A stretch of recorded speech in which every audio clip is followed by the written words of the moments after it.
மனித வாழ்க்கையிலேயே அதிக துன்பம் தரக்கூடிய ஒன்று பிரிவுகள் தான். தன்னை விட்டு பிரிந்த அல்லது பிரிய துடிக்கு உறவுகளை நினைச்சு தன் வாழ்க்கையில பல நாட்களை வீணடிச்சவங்க தான் நம்மள அதிகம். ஒன்னு புரிஞ்சுக்கணும், இறைவன் கொடுத்த இந்த வாழ்க்கையில நம்மளோட கடைசி வரை நம்ம இலக்கடைய நமக்காக அமைக்கப்பட்ட உறவுகள் நம்மோட தான் கடைசி வரை இருக்கும். அதை உலகமே நினைச்சாலும் பிரிக்க முடியாது. நம்மளோட நம்ம இலக்கடைய தகுதி இல்லாத உறவுகள் நம்மளை விட்டு பிரிஞ்சுதான் ஆகும். உலகமே நம்மளோட தக்க வைக்காத நினைச்சாலும் தக்க வைக்க முடியாது. அந்த பிரிவுகள் வழியை தரும், வேதனையை தரும். மனசுக்கு சொல்லிக் கொடுக்க வேண்டிய விஷயம் ஒண்ணுதான், உன்னோடு இருக்க தகுதி இல்லாத உறவுகள் உன்னோடு ஒருபோதும் இருக்காது. அந்த உறவுகளுக்கு தைரியமா விடை கொடு. தகுதி இல்லாதது உன்னை விட்டு நீங்கினாதான் தகுதி உடையது உன்னை வந்து சேரும். குறிப்பா இறை நம்பிக்கை கொண்டவங்க பிரிவுகளுக்கு ஒருபோதும் கவலைப்பட மாட்டாங்க. இறை தூதர் சொன்னாங்க, இறை நம்பிக்கை கொண்ட ஒரு மனிதனுடைய செயல் என்னை ஆச்சரியப்படுத்துகிறது. அவர்களுடைய எல்லா காரியங்களும் நல்லதாகவே அமைகிறது. அவர்களுக்கு மகிழ்ச்சி ஏற்பட்டால் இறைவனுக்கு நன்றி செலுத்துகிறான், அதுவும் நலவாக அமையுது.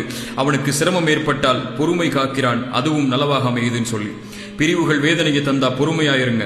நம்மளோட நமக்காக அமைக்கப்பட்ட உறவுகள் நம்மளோட கடைசி வரை இருக்குங்கிற நம்பிக்கையோட